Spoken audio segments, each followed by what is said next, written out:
Warning, this video contains graphic scenes, death, and talks about cannibalism. There is also information regarding Ukraine and everything that has been happening, but this video is not about everything that's been happening with the Ukraine. Everything in this video is purely coincidental. And if you can support in any way, shape, or form, I highly suggest that you do. There are many charities out there, and there will be a link to the video that I'm reacting to in the description. And when you go on that video, check that video's description. It will have the links needed so you can go and donate to charities. Let's help some people out. But until then, enjoy the video.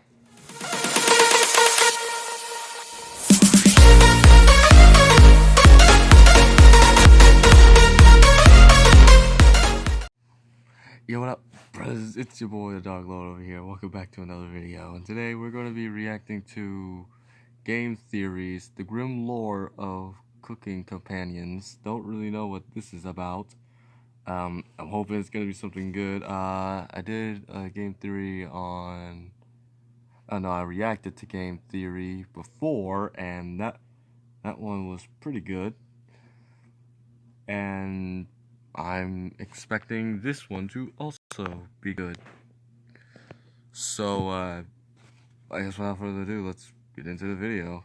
Also, I'm doing something new here. I've actually figured out how to do this. Hopefully this works. Yeah, so let's begin.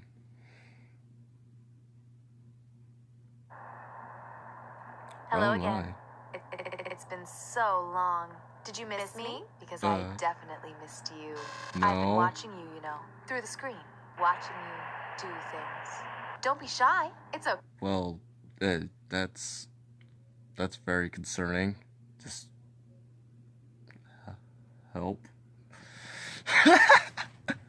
Oh god, I love the voice. This is very awkward though, just considering the fact that I do stuff on my phone. That's weird. So it's cool.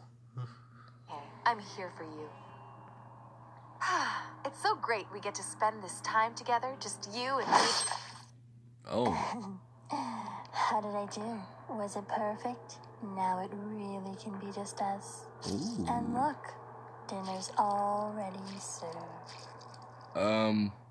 No Hello, thanks. Internet. No thanks. Welcome to Game Theory, the show that's part of a balanced YouTube diet. You've got your math, science, history, lore, and cannibalism. That's right, friends. It's delicious. the return of Cannibalism Crossover Weekend. Because nothing says brand-safe online content quite like discussing proper nutrition when trapped in a situation where the only food source is human flesh. Last year around this time, we did a three-way collab with the channels where each one talked about cannibalism in some unique way. And this year, we're bringing it back. Over on Food Theory, we're learning about what clothes you can safely eat before you have to resort to nibbling a knee. And over on Film Theory... Well, this is quite interesting. Tell me in the comments below if you actually want me to check out that other Food Theory video. I would be down to do that, but,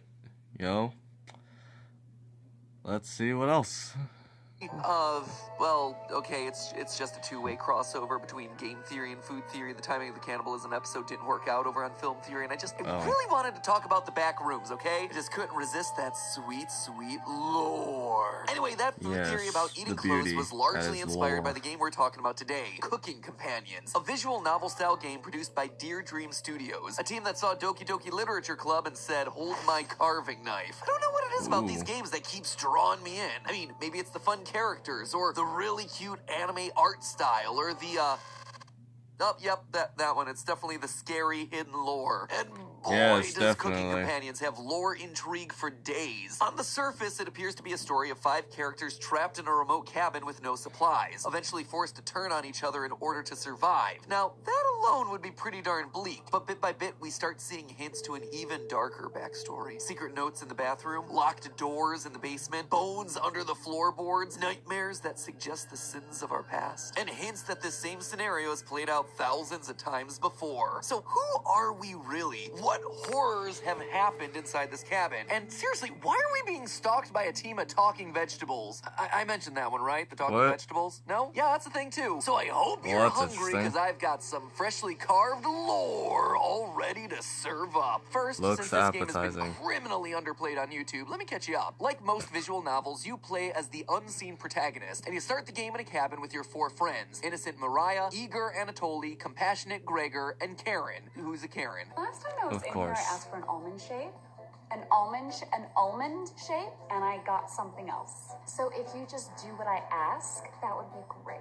It appears that you've gotten lost and you found this cabin to stay in for a few nights as you regroup. And we are named chef of the group. In true dating sim form, you spend your first few days exploring the cabin and interacting with the characters to build relationships, learning more about their unique backstories as you go. By choosing to visit the right rooms at the right times, you also find hidden notes in the bathroom or under floorboards. But 2 days in, things start to take a turn. Your rations run out and a storm rolls in that prevents you from leaving the cabin. With starvation very quickly setting in, we begin to have nightmares describing horrifying scenes: drowning, being cooked alive, hot pokers in the eye. With seemingly no hope of survival, Mariah offers to swim through the floodwaters in an effort to find help or food. But we all know the truth. You have a tearful goodbye with her as she leaves the cabin, never to be seen again. In completely unrelated news, we managed to find ourselves a new source of mystery meat. Huh, how lucky. Guess we're gonna be eating good tonight. But that mystery meat can only last for so long. One by one, we lose people from the cabin. First Anatoly, and then Gregor, leaving us alone with just Karen. Just Karen.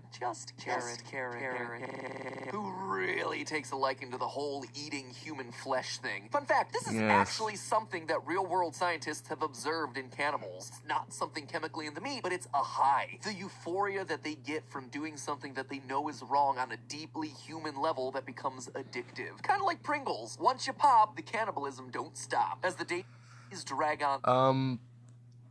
Who's just casually sitting there next to a cannibal as they're just eating human meat and just researching why the fuck they love doing it so much? Like, how do you pitch that? Just a little something to think about there. The cabin becomes haunted by the meals of our past. All the while, Karen starts looking a bit too eager and a bit too hungry. So we end up locking her in the basement. Eventually, we're like, she's gotta be dead, right? And we go down into the basement, but obviously she's not. Classic girl tries to kill boy, boy pulls an Uno reverse card, steals girl's knife, and plunges it into her chest. The end. Or so I thought. I actually finished my playthrough on GT Live before getting to the final twist because I am a big brain gamer. Forgive that, please. All right, friends. Well, there you have it. I've been watching Marvel movies for years. There's always a post-credit scene. What was I thinking? Anyway, fortunately, I did go back and clean up some of the endings, and it's at this point that we find out how our characters actually wound up in the cabin. See, it turns out that you were never part of the group. This is your cabin. All the others just stumbled across you when they got lost. The group explains their situation, but then you, quote, ask the questions you've asked thousands of times. Did you come on your own free will, or were you sent? When they say that they come on their own free will, but were also technically sent, we see that they, quote, answered incorrectly. Wait, sorry, what? We've asked this question before? Is this some sort of a time loop? Are we all in purgatory and keep having to relive this situation in order to, find a solution where we don't end up eating our friends? What is going on here? Oh, and again, there are vegetables called the chompettes that talk to you when no one else is around. Probably shouldn't overlook that little detail. There's also a nightmare mode and a new game plus, and a mode that drops you straight into Cuphead. What? I'm sorry. What?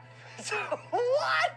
What world are we living in here? Okay, there's clearly a lot to unpack inside of this thing, but it really boils down to two main mysteries. The first is what's actually going on inside the cabin. What's up with the mysterious notes, the nightmares, who are we, and what does the whole ending sequence about being sent versus free will mean? The second main mystery has to do with the chompettes, those little anthropomorphized food friends that I keep bringing up but also avoiding, because again, there's a lot there to discuss. You'd think that they're just figments of your cannibal cannibalism-addled imagination, but they are so much more. Why is So the let's start with potato the basics, shall we? Who looking these weird people are like that? and what they're doing here. When the food starts to run out, Mariah says this, quote, Bread and jam isn't much of a meal, but it's more than we had when we left Ukraine. "No, obviously that's just a one-off comment, but if you max out your relationship with Mariah, she confesses that the situation in the cabin isn't nearly as bad as what they left in the Ukraine. Given at this point you've basically run out of food with no chance of finding more, that is quite the statement." She continues, Yes. quote, Our village went mad from starvation after the rationing got extreme.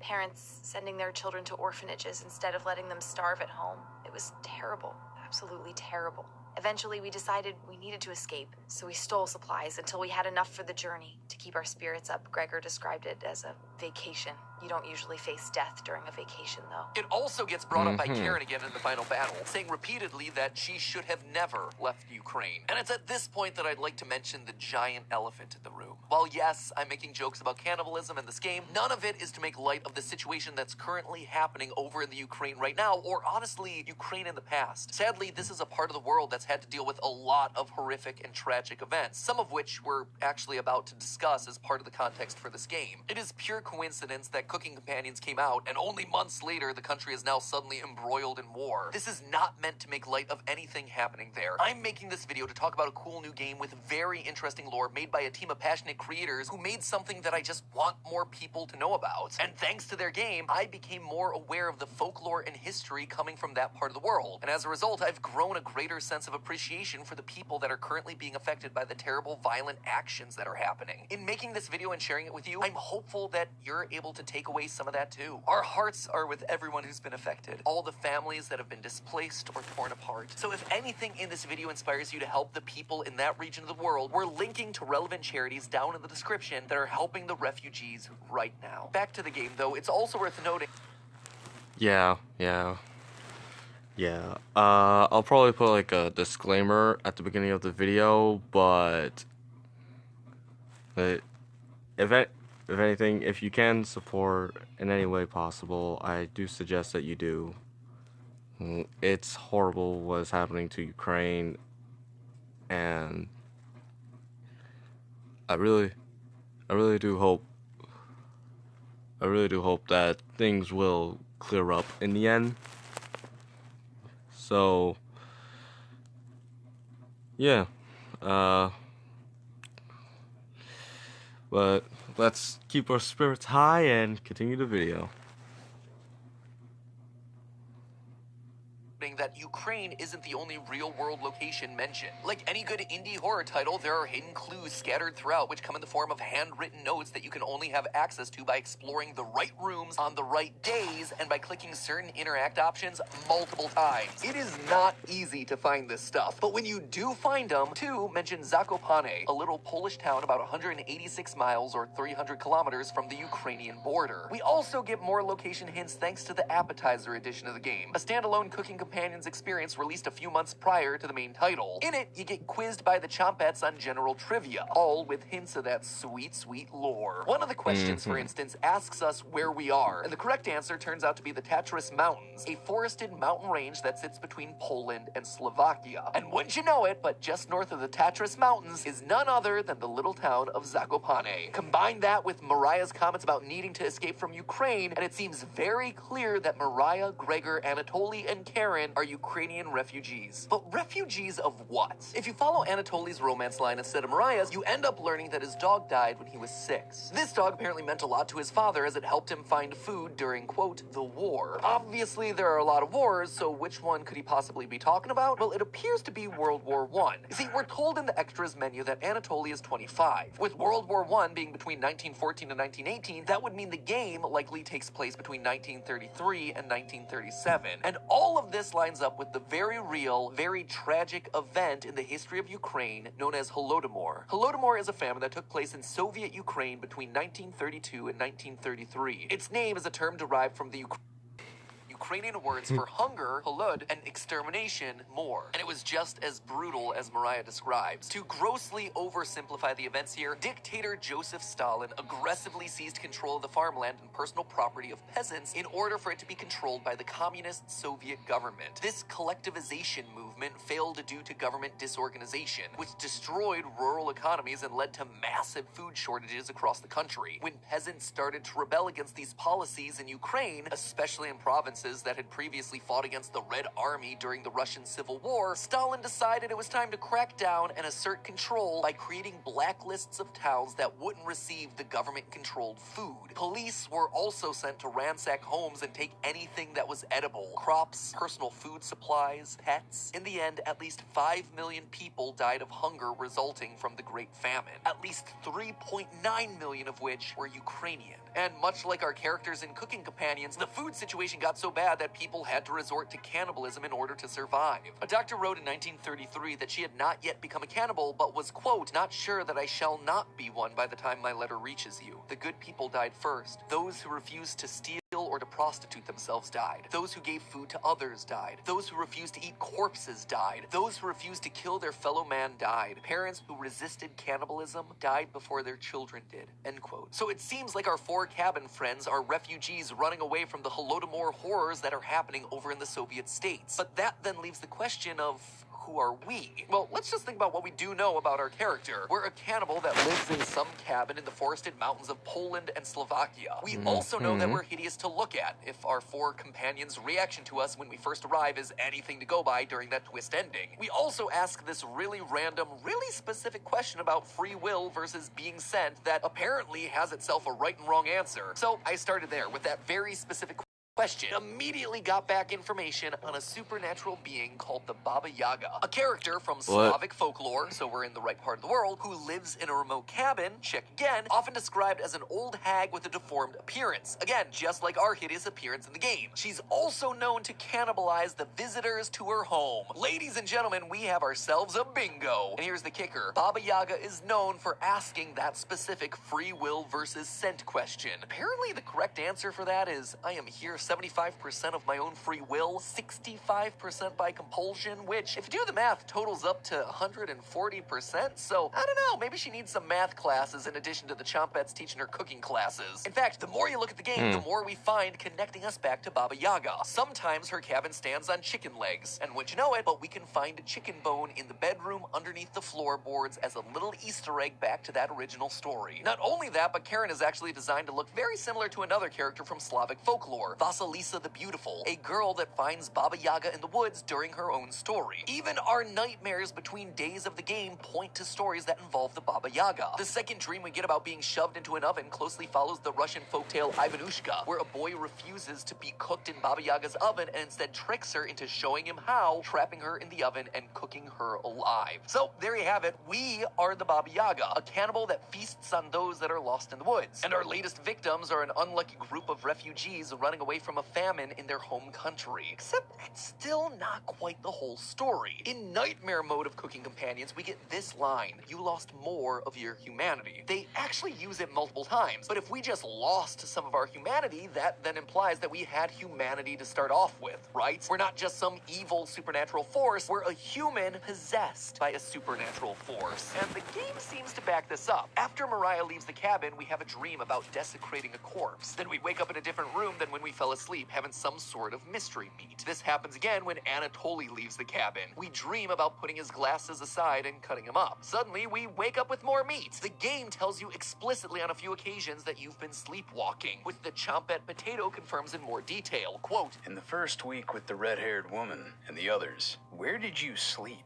If I can be honest, it was truly horrific to witness. You would routinely collapse in the middle of the hallway, sleepwalking into walls, or worse, going down into the basement." This proves that our non-folklore dreams, the ones where we chop people up, were not only real, but happening while we were asleep. We weren't fully in control of our actions, and something is keeping us alive beyond what's normal. The Chompettes do seem to believe that if you're killed, Karen will take over the cabin, implying that the spirit of Baba Yaga can be passed from person to person in order to protect the cabin and the spirits that reside in it. So that just leaves us with one final question. How did we end up with the power of Baba Yaga. If we were potentially going to pass it on to Karen if we lost the final battle, then wouldn't it make sense for us to have gained it from someone before us? Well, fear not, dear theorists, because I'm pretty confident that I know how we got here, and it has everything to do with the most iconic characters from the franchise. Characters that you'll notice I still really haven't mentioned all that much today. I'm talking, of course, about the Chompettes. More specifically, I think Potato is the key putting this whole thing together. He feels like the odd one of the group, not wanting to participate in the other Chompettes games. He knows a lot about the caloric needs of the human body, and he gives off some strong murder vibes. Let's just call it a hunch, or maybe the fact that he gives us a secret recipe explicitly called slaughter stew. Could he have been the previous Baba Yaga? The answer. Slaughter stew,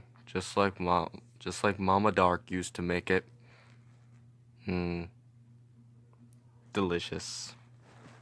Answer to that question is going to have to wait until part 2. I Wait, know, it's what? frustrating, but the Chompettes come with a lot of mysteries that merit a full episode unto themselves. So why don't you chomp on that subscribe button and stab the notification bell to make sure you don't miss that video when it comes out in a few weeks, because some meals are just better cooked long and slow. And hey, while you're waiting, click on over to our brand new food theory that was uploaded literally right now, where we talk more about cooking companions, or I guess more accurately, how to avoid becoming a cooked companion. Could you instead eat your clothes? The next time you say you'll eat your hat, should you do that? Can you make boot soup? What about Crocs? I hear those things are edible. Link is on screen right now, so if you're hungry for more, that episode should hold you over nicely. And as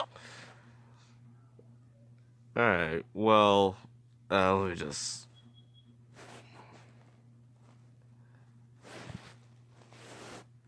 Well, anyway, that was a really interesting and good video, you know, as expected with MatPat. His theories, like, they always seem to make sense. There's always something new here, you know, and you're never going to be really disappointed when it comes to MatPat. His videos are always well edited, the theories always seem to make sense, and not to mention, you always learn something new whenever you watch a MatPat video.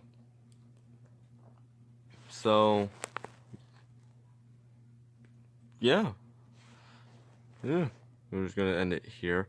If you want me to check out that food theory video, I will just tell me down in the comments below.